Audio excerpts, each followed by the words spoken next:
All right, I'd like to welcome you all here tonight to the Walter and Eliza Hall Institute's next forum in its series of Illumination series. This one, as you know, is about rare cancers. My name is Gail Jennings and I'm an alumnus from the Walter and Eliza Hall Institute, and it's a great pleasure for me to be your MC here this evening. Now, I'd like to start by acknowledging the traditional owners of the land on which we are standing tonight, or sitting tonight, the Wurundjeri people from the Kulin Nation, and pay my respects to their elders past and present, and to any other Indigenous people in the room tonight. We're here tonight to create a conversation, a community conversation about science and research, so that we can all understand where the money goes and how things work, and we'll get lots of information to empower ourselves and to be advocates for scientific research and its products. So, in addition to finding out more about rare cancers tonight and how cancer itself actually works, you'll have an opportunity to ask a lot of questions of 5 different people we have here tonight for you to question. So keep all those questions until the end. At about 6:35, we're going to be going to the panel, and don't forget the questions, have them all ready to go. So the format of this evening is we have 3 speakers, but there are 4 speeches, so we'll work that one out in a minute. They'll finish at about 6:35, and then we have the panel. At the moment, if you'd be kind enough to put your phones onto silent or turn them off, but if you might want to tweet, and so if you do want to tweet anything about tonight, have we got the hashtag there? It's hashtag #WeHighIllumination. So WeHigh with 2 I's, WeHighIllumination. Illumination. So if you want to tweet anything about tonight, you can do so. Tonight is also being filmed and recorded, so just so you will be aware of that, and it's going to be available on the Institute's website afterwards. And very simple thing, in the event of an emergency, just do what you're told, really, so that will be good. Now, it's really quite amazing. We talk about rare cancers, but in fact there are 1.4 million Australians who have a so-called rare cancer. They're called rare because each one is not terribly frequent by itself, but together they are actually 20% of all cancer diagnoses, and 30%, nearly 1 in 3 of cancer mortalities are these so-called rare cancers.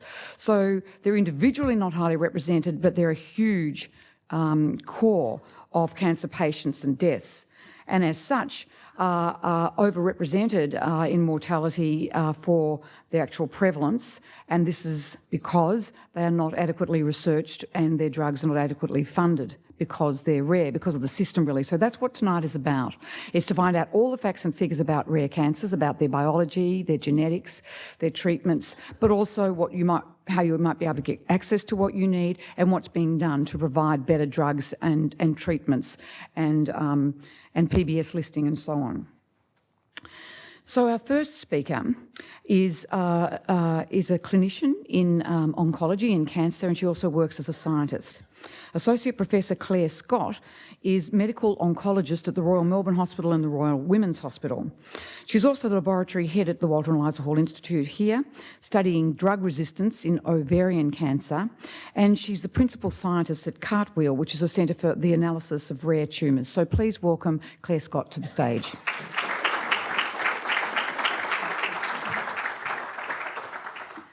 Thank you, Gail, and welcome everyone. It's a great pleasure to have this forum tonight, and I hope as you'll see, that the speakers that follow me really are representative of our community and our community's need for improvement in rare cancer care. So I'm up here as the clinician, and one of the scientists, Professor Botel, will also be here to answer your questions on the panel. But I'm really excited that we're also going to hear in great detail how rare cancers affect our community. The reason that has to be dwelled upon is because we really have to change what we're doing. At the moment, we do not have a good framework for managing and caring for patients with rare cancers. And particularly in a funding climate like we're in at the moment, I think the only way we're going to achieve real change is by moving together as a community. So medicos, researchers and community all together. So, as you've already heard from Gail, 1/3 of Australians who die of a cancer actually die of a rare cancer. And I'm going to talk in a moment a bit about what a rare cancer actually is, but that statistic alone means that there are a huge proportion of those patients for whom information is extremely limited, and treatment specific to their cancer is almost certainly not available, not in the sense that it's been rigorously tested in their cancer type. It may well have been tested in a related cancer type. So we have a lot of efforts, particularly in the last 5 years, to try to change this, and I'm just going to touch on some of those in the first part of my talk. We particularly found in 2007, when we started the Cartwheel Project, Centre for Analysis for Rare Tumours, that there was really nothing around internationally either. And during the course of this last 5 years particularly, that is starting to change. So I'm going to discuss what a rare cancer is in a moment, and then touch on ways in which we're trying to build structures to improve our care. But the final thing, and I'm going to talk about this a little bit at the very end, which is what the fourth speaker reference refers to, is to really talk about the new technology. That is the light shining down that may make a difference and illuminate rare cancers in ways that we can actually use practically in the clinic, and that is reliant on new genomics technology. So we're going to spend a few moments on that at the end. So during the last few years, and this is actually only in the last 2 or 3, we've got a group now called Rare Care that originally started in Europe, and they've been the most useful group in defining rare cancers. I'm going to show you that in a moment, but first I'm going to show you what it's not, because this has really come out of the Rare Care definition. So what we call common cancers account for 50% of all cancer, and that really is breast, bowel, lung, prostate, and melanoma. Now, sometimes within those broad groups, you can have a rare subset, but just to try to make this digestible in easy form, I'm ignoring that for the moment. We do work with those types of rare cancers as well. Then there's also the concept of a less common cancer, and that's about another third overall of cancer. And these are cancers that I'm sure you've heard of: pancreas, bladder, uterus, kidney, stomach, and esophagus. But everything else almost falls into this category of less than 6 cases per 100,000 population per year. And really, if it's not one of those that you see up there, it is rare by definition.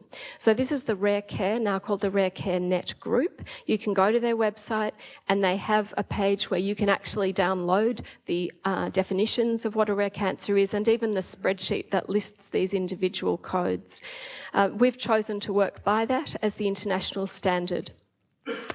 There's a group now called the International Rare Cancer Initiative, of which we're a part, and that has become active over the last 2 years particularly, and it's made up of some of the very major international trial groups from the US, from Europe and the UK, and Australia are part of that.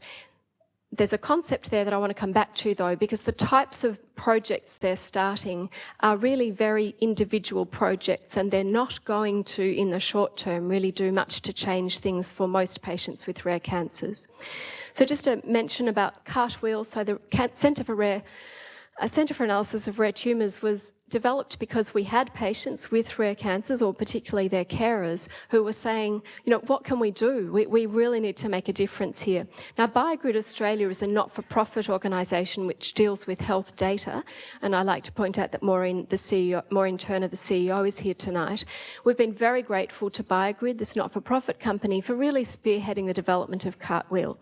So this was about joining data together for patients with rare cancers, and it's actually driven by patient data entry. I'd be happy to speak to anyone about that later if you'd like. I'm just going to use one piece of data from Cartwheel that shows, if you look at what sort of cancers are in Cartwheel at the moment, I want you to note that disappearing tail that goes all the way up.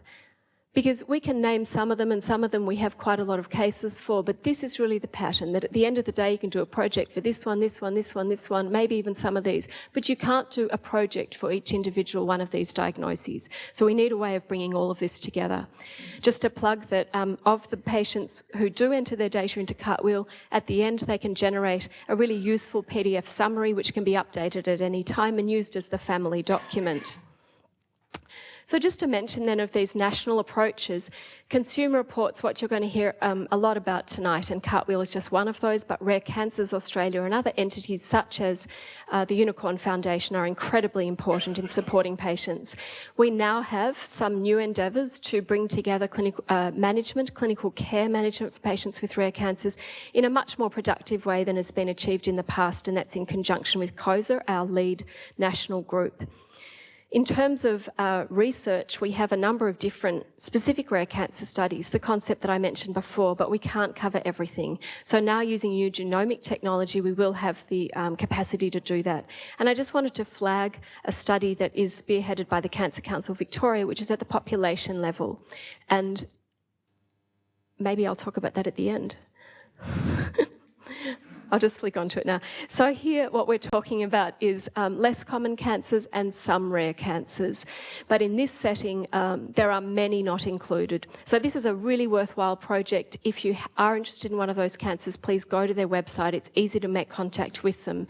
And it will achieve an end in looking at certain attributes of these cancers. But we're still left with the whole that we want to deal with. And I'm going to come back and talk to you about that more at the end. Thank you. On time. Thank you very much, Associate Professor Claire Scott, and as she said, you'll hear from her shortly. Our next speaker is Richard Vines. Now, Richard Vines is a person who, his wife is someone who's lived with a rare cancer for a very long time, and she will be on the panel a little later. Am I flicking through this myself, or is that doing it? Together they have started up a not-for-profit called Rare Cancers Australia. Richard is the director of Rare Cancers Australia, and it's dedicated to improving awareness, support and treatment of Australians with rare and less common cancers and raising money for rare cancer research.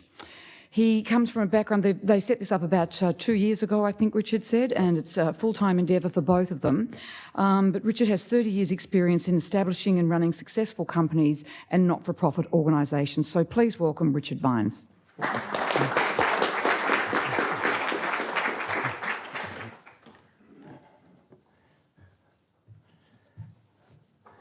Thanks, Gail, and good evening, everyone. And thank you for inviting us here tonight, Claire. That's wonderful. I thought I should explain that I very rarely get through good evening inside 10 minutes, so this could be a challenge. I thought I'd start very quickly and talk about who we are and where we come from and what we try to do, a little bit about some of the statistical research that we've talked about and some of the advocacy initiatives we're involved in. And then I thought I'd specifically want to talk about some of the issues that we face as a society around funding for rare cancer treatments through the PBS and funding of research, and then talk about have a whinge about that, and then talk about a couple of initiatives that we're taking to improve it. So I think we've got 9.5 minutes to go, so I won't delay. Who are we? We were established because Kate's oncologist, Kate's a 20-year survivor of thyroid cancer, and her oncologist said one day in one of those thought bubbles that sometimes clinicians have, why don't you guys set up an organisation to advocate for patients with rare cancers? Because I don't think they necessarily get a fair go at treatments and government funding through the PBS. And that was a very innocent statement that has dominated our lives ever since, because we went away and said, yeah, we're going to do that. And we did. And we're quite small, like a TARDIS, but we're a bit bigger on the inside. And we're bigger on the inside because we built relationships with people like Claire, Simone. We have some wonderful IT people who've helped us enormously over the time. We have some wonderful policy people who graduates of the London School of Economics and other places who are helping us put together programs and allowing us to get to Canberra and beat the drum on behalf of rare cancer patients. We're also very passionate about patient support. We're regularly contacted by patients with rare cancers, and typically the statement is, I've been diagnosed, I feel alone, I feel abandoned, and I feel like there's nobody out there. And we're trying to be that organisation. And because it's a dispersed patient group, and because they exist in little tiny groups, it's difficult, and we're trying to use technology to reach them and to provide some level of support. If you look at our website after this, you'll see we're building a directory of as many rare cancers as we can, and we're slowly trying to link patient groups that we know of to those descriptions of cancers, and generally find somewhere, create somewhere in the world that patients with rare cancers can go and find people that they can talk to and information that they need. We're passionate about research, and we're grateful that we've met Claire and that she works with us and helps us, because she is the shining light for anyone who's looking at rare cancer research in this country, and it's been a joy to be involved and to be allowed to be here and participate. So one of the first things that we did was we tried to define the problem, and tonight I apologise because it is specifically about rare cancers, but when we prepared the report, and there's some copies of it at the back, we prepared a report called Just a Little More Time, and we focused on rare and less common cancers. And we did that quite specifically because we wanted to create a sense of the size and scale of the problem, and we weren't sure. So we thought if we bundled in less common, we'd have a critical mass, and we probably didn't need to do that, but it's there. And I'll just quickly run through some of the stats and then talk about some of the really deep issues that we need to be screaming about. As Claire said, rare cancers are an incidence of less than 6 per 100,000 per annum, less common 6 to 12 per 100,000 inclusive. If you take both of those and put them together, you'll see that in Australia we have around 42 to 44,000 diagnoses of a rare or less common cancer per annum, and that's 30% of all cancer diagnoses, and accounts for half of all cancer deaths in this country. It's not an insignificant problem. If you put every rare cancer and rare and less common cancer together, you have half the cancer challenge that this country faces. Rare and less common cancer diagnosis and mortality are rising at a rate of twice that of population growth, because some of us can personally testify that we as an Australian population are ageing, and these cancers are more likely to appear in people my age than they are in my grandson's age. So we need to be aware that as our population, as a health problem in this country, it's going to get bigger, not smaller. This is the slide on which I think we can stop and talk about all night. That what we did was we went away and we looked at, okay, the PBS spends $1 billion a year on cancer drugs. How much of that does it spend on rare and less common cancers? And the answer came back that it spends 12.6% of its total budget on rare and less common. I haven't done the arithmetic taking out the less common, but I can tell you it'll be a lot less than half that. And what that says to me is that we have a fundamental problem in both the provision of those treatments and the way in which those treatments can go through an approval process for listing. There are some treatments out there that's not all bleak, but it's almost impossible the way the PBS works for those treatments to be funded. And you have to go back to 1949 when the PBS was set up to understand the problem. It was set up to provide the greatest good for the greatest number in a world where we didn't know much about the science and technology of medicine. So we ran massive trials and saw what happened, and if the result was good, then the government said, yes, we'll fund that. And that doesn't work for cancer, because rare cancers are rare, and when you apply a rare cancer to a human being, it almost becomes unique. So we need different methods of approving drugs for treatment in this country, and we need them rapidly. I sat in a room on Monday with a haematologist, and we were talking incidentally about a drug that's just been rejected for funding by the PBS for non-small cell lung cancer. And he said, you know, I've used that drug for a particular blood cancer that he spoke about, and he said it had a fantastic outcome. And the patient that he used it on was thriving after 4 years. And he said, I don't understand why it hasn't been funded and listed. And the answer is because I immediately spoke to the company that sponsors, that owns that drug, and they'd never heard of it being used in that situation. And if they had heard of it being used in that situation, they would never apply because there's only 10 Australians a year who find use for it. And we need a different mechanism. We're never going to be able to do a trial of 1,000 patients for something that has an incidence of 10 per annum. Similarly with research, we spend $1 billion a year in this country on cancer research, and so much of it is focused around those cancers, and it's not unreasonable for a researcher to say, where am I going to find a large population to study? It's not going to find a large population to study in a cancer that's only got half a dozen patients per annum and they're spread around the country. So there's a gravitational pull towards more common cancers and more common diseases, and we need to look at providing an affirmative action so that Claire can go out and get funding to do the kind of work that we desperately needed to do. And we need to think about that, and that's essentially what Rare Cancers Australia is trying to create. And I've pretty much covered that because that's what needs to happen. We need to get better at both those things.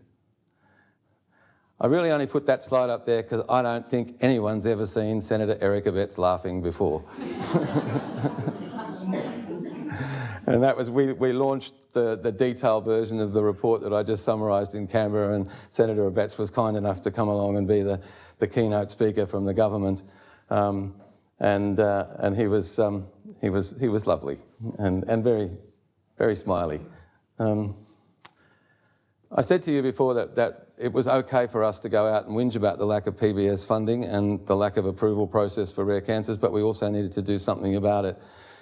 One of the initiatives that Rare Cancers is taking over the next 6 months or so is the establishment of a charitable philanthropic cancer medicines fund that will aim to allow to support patients when they're trying to raise money for their own treatment and hopefully raise money from the general public in much the same way as we currently raise funds for research. We think it's wonderful that we raise money for research, but we also think it's important that where treatments are available and patients can't afford them themselves, that somebody do something to be able to provide financial support for patients in distress.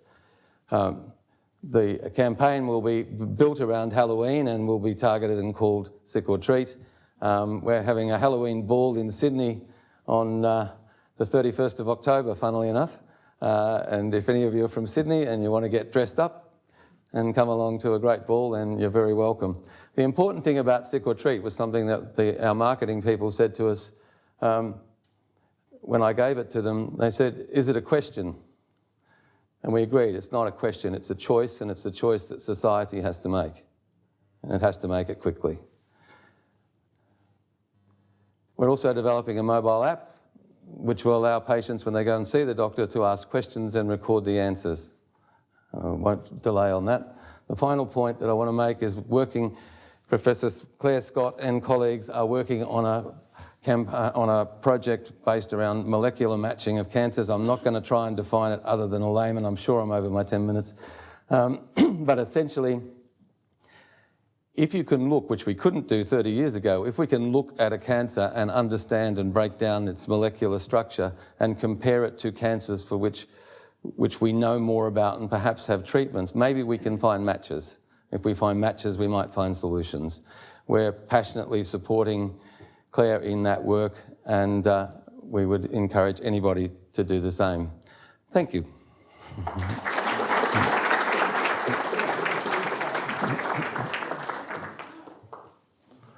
Thank you, Richard. What an inspiration.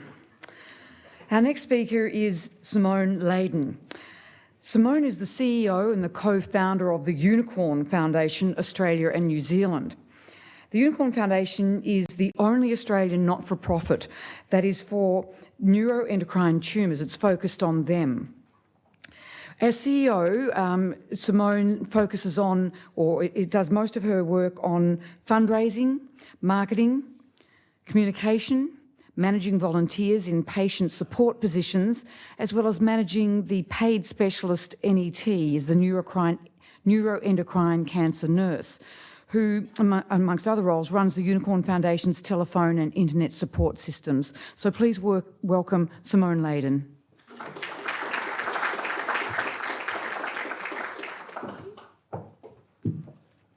Hello, everyone, and I too thank Claire for allowing us to be here tonight. It's so wonderful to see so many people here talking about rare cancers.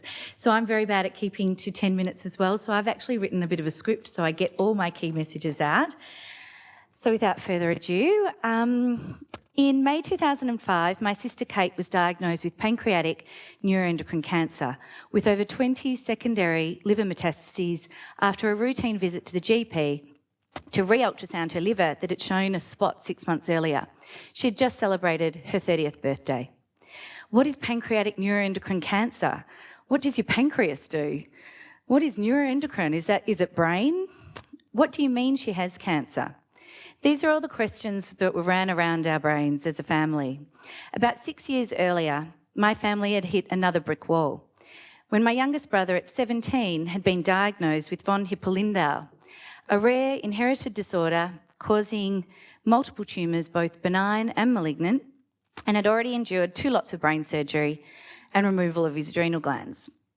But we had been checked for this.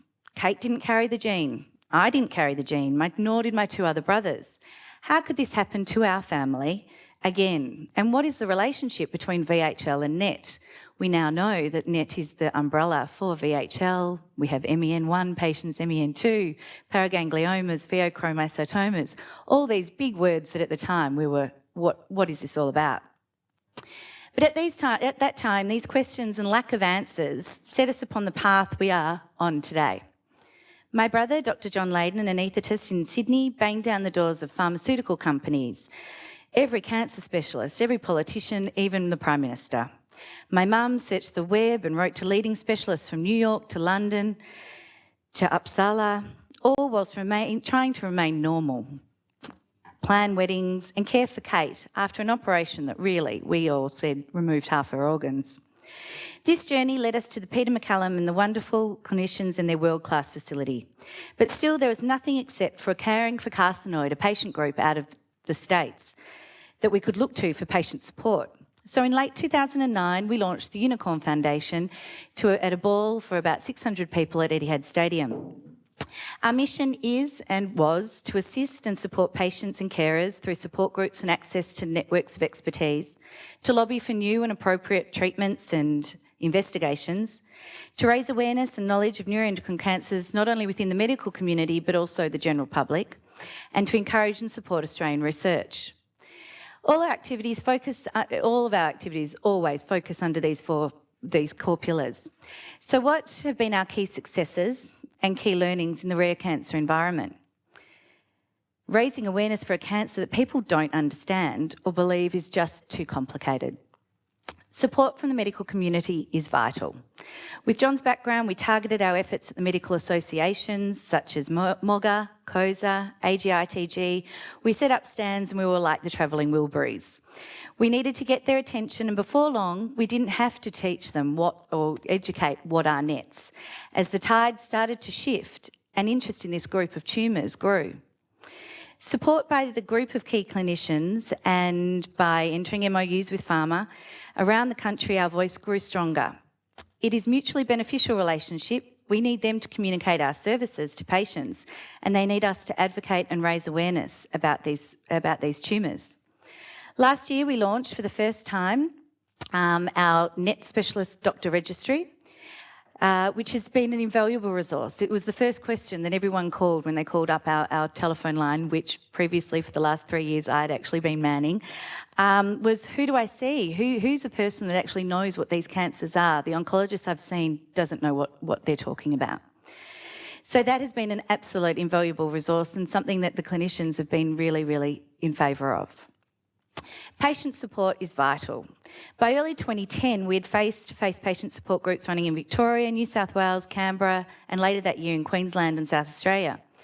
We started a private Facebook group that now has 850 members and allows patients a secure and trusted place to talk and get immediate answers.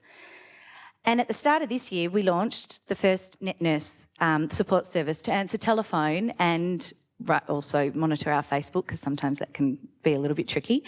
And the importance of this service, that she receives at least 10 contact points a day, over 1,000 since we actually launched it in late February. So for a rare cancer group, that's really high numbers, and you could obviously see why I couldn't sustain actually answering the phone. We lobby for access. NET patients are subjected to numerous treatments, and although previously it was a bit of trial and error, today they are more focused and targeted approaches to their personal care. No two NET patients are the same, and even within the patients, some of them have different graded tumours growing. So obviously they respond to different treatments. Talk about complicated. Somatostatin analogues are used to control the myriad of symptoms that can be debilitating: diarrhoea, flushing, asthma, and have shown potential shrinkage. Chemotherapy is used in certain circumstances, surgery, debulking, liver embolisation, the list goes on. One treatment, peptide receptor radionuclide therapy, is showing incredible results, and in the latest research out of Peter Mac, it has shown some fantastic results and a high proportion of patients with uncontrolled symptoms have shown very great results in progressive of disease.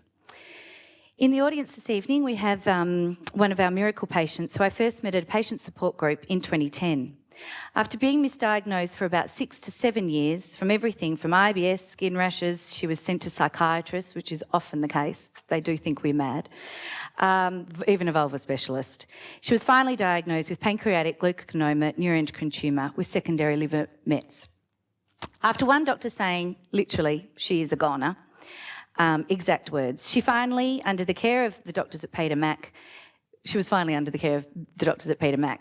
She started her 4 cycles of PRRT in January of 2012, and by the 3rd cycle, her liver tumours had disappeared. And once the inoperable pancreatic tumour had gone from an orange to the size of a strawberry and was eventually surgically removed. The other day, this beautiful woman celebrated 2 years cancer-free. So how can we get this treatment accessible to more patients, and for it not to be considered experimental but a proven treatment? Without the backing of a pharmaceutical company, this is a difficult job.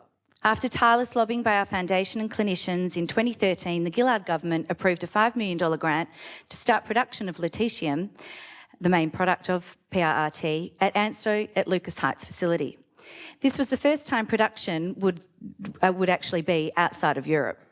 We are happy to report the production started at the start of this month. But as one door opens, another closes. Such is the work that we do. And at the end of last year, the New South Wales Health Minister's Office threatened to cut all funding of PRRT to New South Wales patients. So here we had a facility producing it for the first time outside of Europe, but then not being able to be accessed by the New South Wales patients where the actual facility is. Would it be sent? What would be the byproduct? Would it be sent overseas? We saw this as a huge injustice, and we saw this as a huge injustice, and with the help of the media and numerous patient letters, we rallied for support. Over 500 letters arrived on the Health Minister Gillian Skinner's desk after positive, and obviously we've also, I think I've got here, the numerous amounts of media that we were able to secure. After positive meetings with the Premier and Health Ministry, we've ensured that current patients have access to this potentially life-saving treatment, but we continue to fight for the assurance of permanent funding and even increased funding. We're never satisfied. We always want increased funding. What does a treatment need to do to be recognised and supported? It needs clinical trials. So sorry, just go back to that one.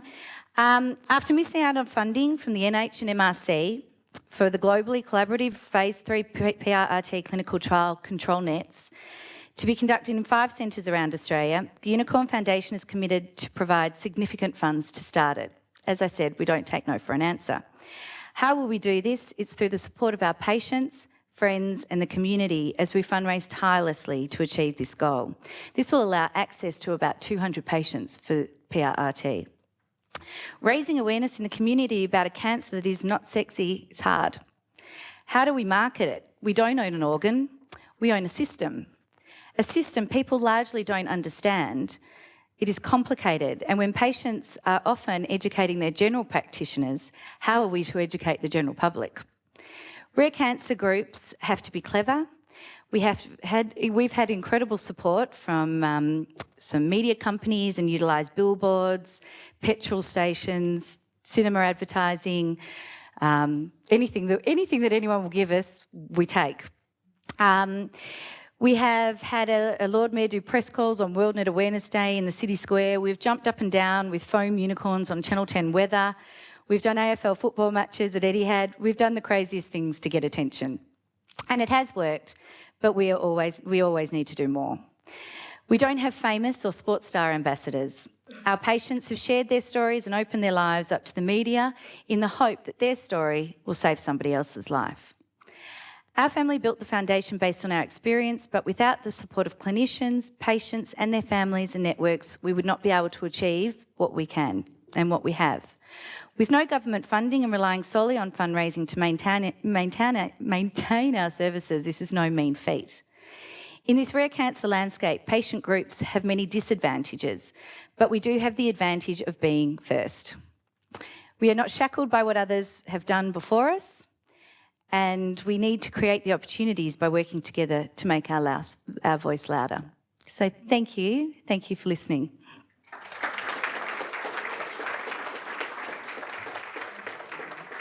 Thank you.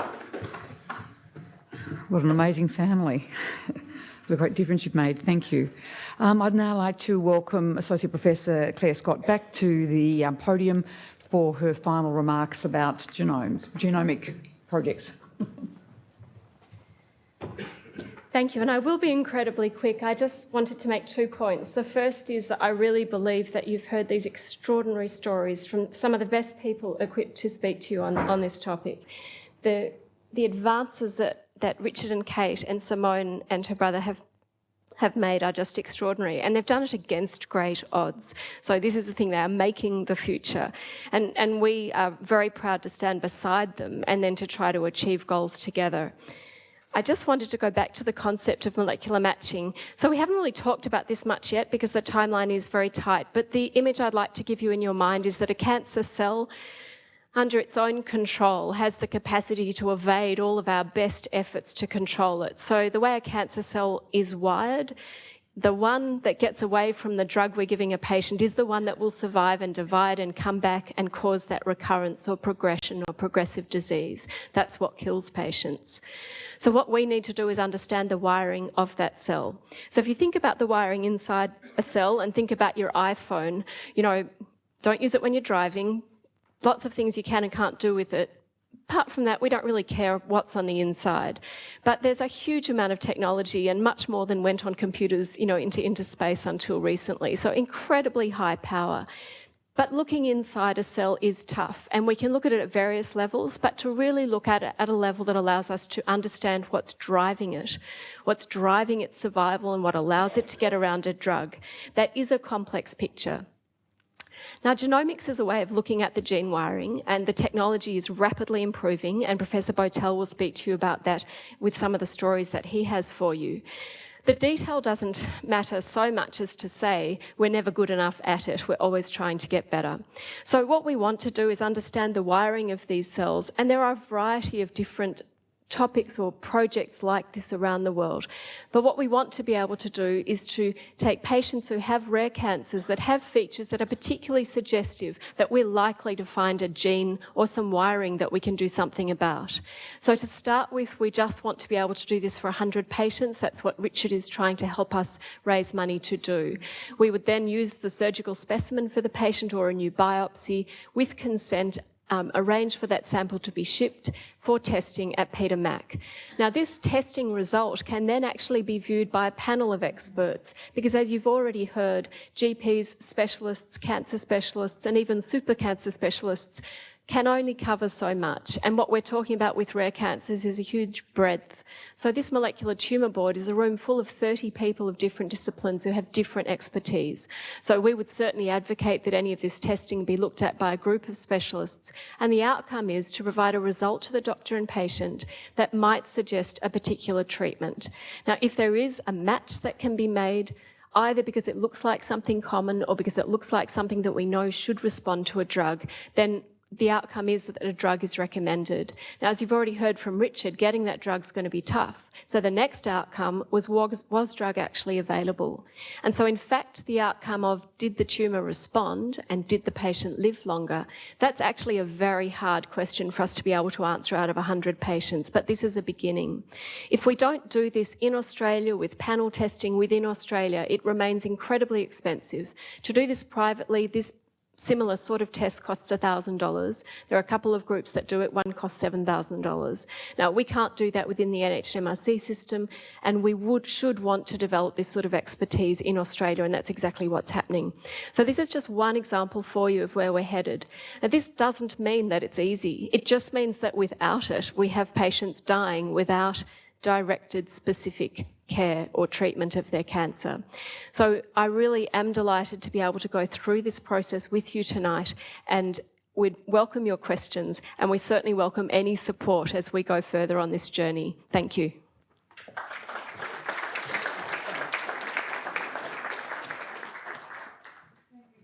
And now I'd like to invite our three speakers up here for the panel. Thank you. And then I will introduce you to the other two people who will be joining them to be part of the panel.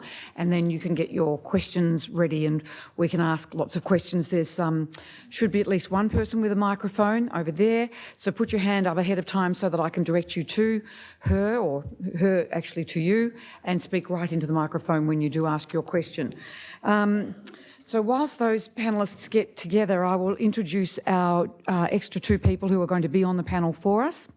Professor David Botel is Head of Cancer Genomics and Genetics Program and a group leader at the Peter MacCallum Cancer Institute, or Cancer Centre.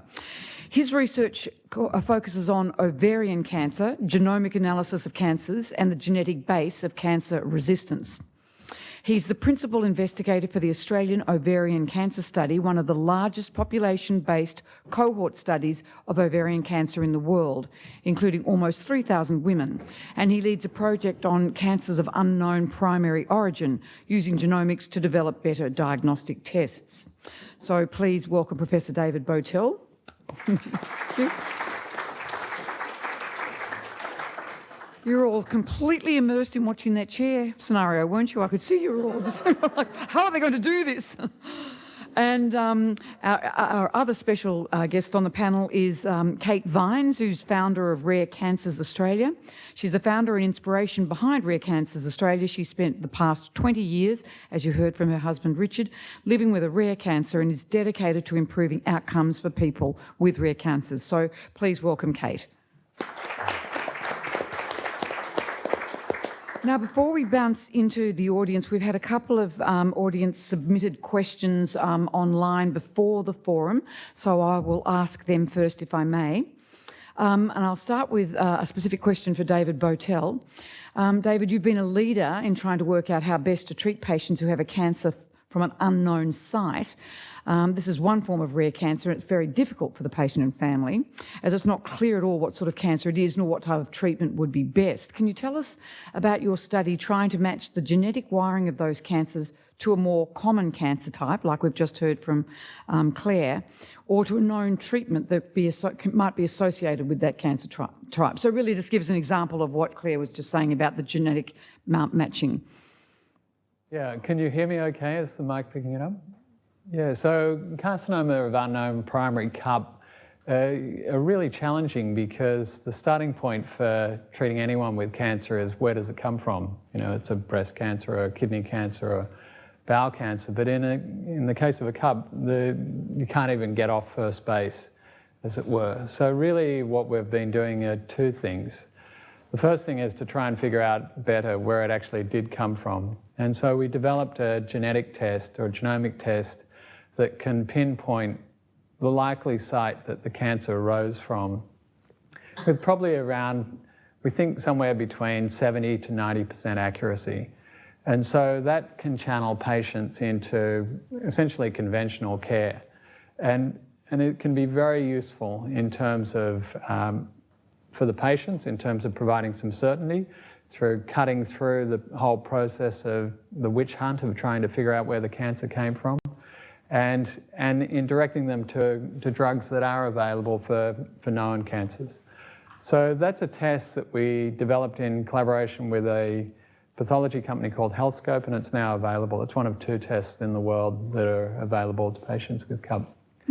The second thing that we've been doing has been this along the lines of this molecular matching process. And last year I think we had probably the first paper in the world describing the application of this to CUP patients, where we take a sample of the tumour and we extract the DNA from it, and using the sort of magic of molecular biology, genetic engineering, looked through all the genes in the cancer sample to see if any of them were mutated in a way that would suggest treating the patients with a particularly novel type of therapy, a drug that matches the mutations in that cancer. So in a sense, forgetting about where the cancer came from and just simply asking what's under the hood of the, what's there in the wiring.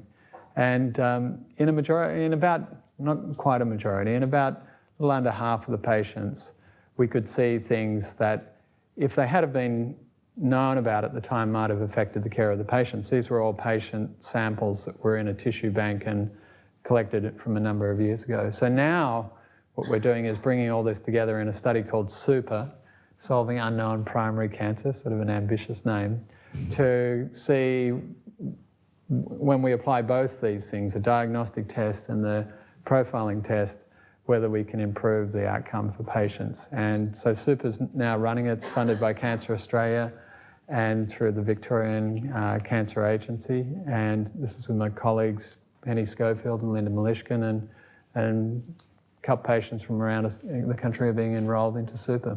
Thank you. I've got another couple of questions from the audience from before, but I'll throw to you now. If any of you've got a question you'd like to ask, put your hand up and we'll make sure the microphone gets to you. Oh, in that case, I'll just plough on with the other questions. Here's one over here. Oh, there was one here? I didn't see, I'm sorry. Hello. I would just like to know, is there a program in place to educate GPs about the symptoms of rare cancers? Particularly in my case, I was the lady that Simone mentioned who survived a neuroendocrine tumour and who had a 5-year diagnosis and was frustrated at GPs, oncologists who I was highly recommended with expertise that had no idea what I was talking about, and gave me no hope. And to my credit, I just took it upon myself to get a second opinion, and thank God I did, because I wouldn't be sitting here today. But I feel that there's a lot of general GPs that are not educated in symptoms, particularly in a neuroendocrine tumour, which had presented with rashes and classic symptoms if you actually looked up the diagnosis. And from my point of view as a patient, I found it very disappointing and disheartening that that these people had no idea about. Can I throw that question then perhaps to Kate, Richard and Simone, because you probably know whether or not there is any GP training available or even oncologist training available? Well, that's something we actually really do focus on, and we've just started up, we've just gone into a grant with, GPs are a very hard beast to get to, and even going to all their conferences, which we've thought about doing, it is very difficult. So we've actually gone down the line of going to Medicare locals, and we've just received a grant to do a pilot project in the Western area to educate the GPs in that area about, for us specifically, neuroendocrine cancers, but really raising the awareness about rare cancers, and our saying is, if you don't suspect it, you can't detect it, and I guess that really falls for all rare cancers, not just neuroendocrine. So we've thought that might be a strategy of what to do is attack the Medicare locals, and then hopefully if this pilot project works that we're putting in place by the end of the year, we can then roll it out to the Medicare locals around the country, because it's a government institution, and really they're in charge of actually educating and supporting the GPs in their area. So we do hope. It is a moving beast, and it's disheartening, because I know, Kristen, I mean, that's in every single patient support group I deal with, every single patient we ever hear, they've been misdiagnosed, and it can be life-threatening. It is life-threatening. Claire would like to pop in there. I mentioned national structures to try to make a difference and the COSA, Clinical Oncological Society of Australasia. So that is the approach that we're taking to try to impact at this very high level because, as you've heard, there's just not sufficient learning or teaching at the ground level. So we've proposed that there be a rare cancer group within COSA, which has never been the case before. And COSA is all about clinical care delivery. So under their remit is how on earth do we educate doctors more broadly? And that will definitely be one of the things we're looking at. To fund this sort of change of medical management, though, you have to apply for funding through things like the NHMRC system called the Centre for Research Excellence. So you actually have to study how to change teaching. So it is a complicated process to do it well and at a national level, but that's exactly, the sort of level of involvement that we think is required. Richard? Yeah, just from our point of view, we haven't done anything proactive yet. I would totally support what Simone's doing. Medicare locals, I think that after the last budget, I think they're now called primary health networks, but they are a really good way to address, to start the process, but it's a huge problem. Can I just mention one other thing that I forgot to mention when I was doing it, that next Monday night, Rare Cancers is having an information session at the RACV Club in Melbourne, and if people would be interested in attending, it's a free event, very similar to like this, but we may have a bit more time. The other thing that I would say in attempting to persuade you to come, and as distinct from this event, we will serve you wine. Any more questions from the floor, or will I ask one from behind the scenes? Just here. I'll go to this gentleman. Hi.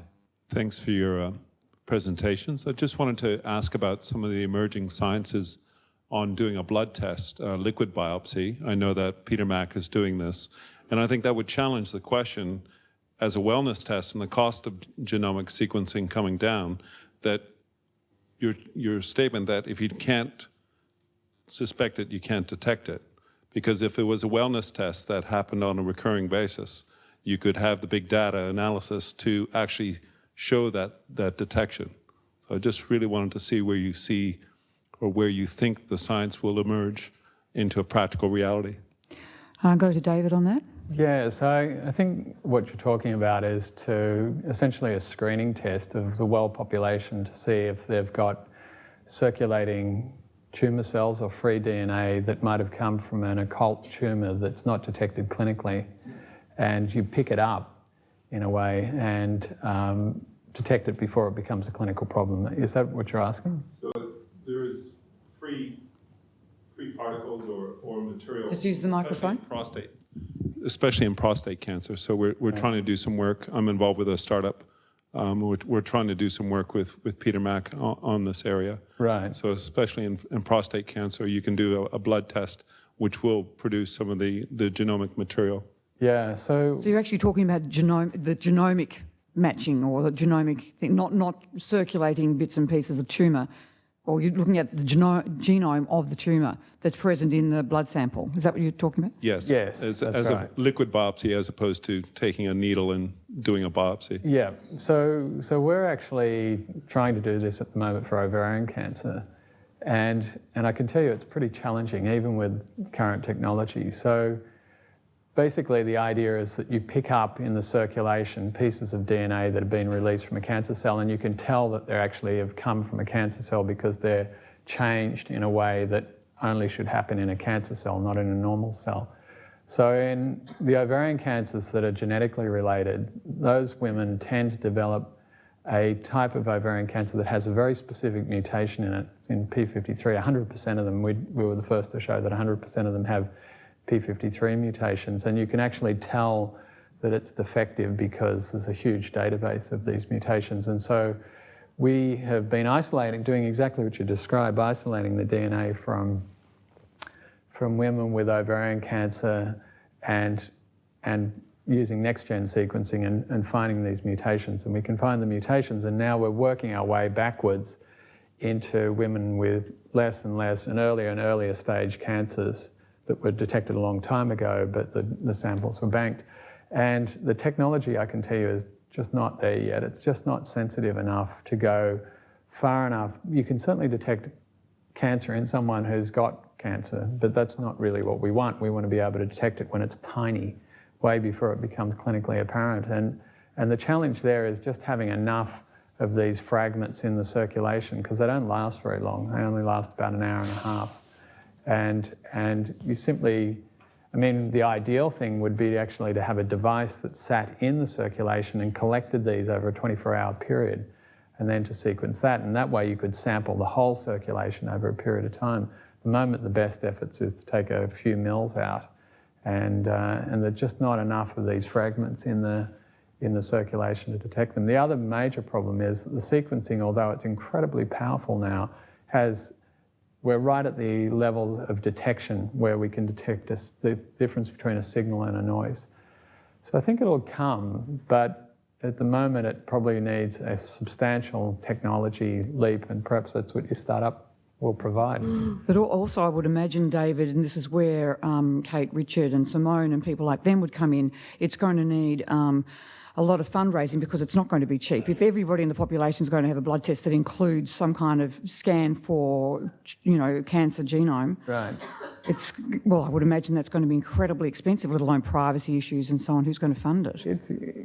I guess the cost of this, well, I'm more sanguine about the costs, because the history of technology, and certainly it's been true for sequencing, is that if it's beneficial, the cost will come down. People will find a way. And the cost of sequencing one of your genomes 5 years ago would have been of the order of $500,000, something like that.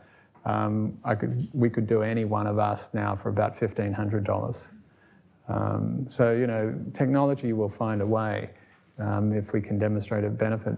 And it's a discussion for another time, but screening is a complex issue, particularly in prostate cancer. Demonstrating a benefit to the screened population versus the downside of screening is something that's also quite challenging. And controversial. Yes. Can I ask a question from an audience where they submitted it on the web?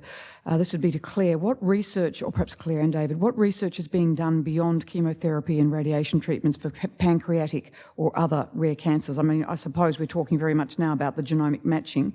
But for pancreatic in particular, is there anything you'd like to add?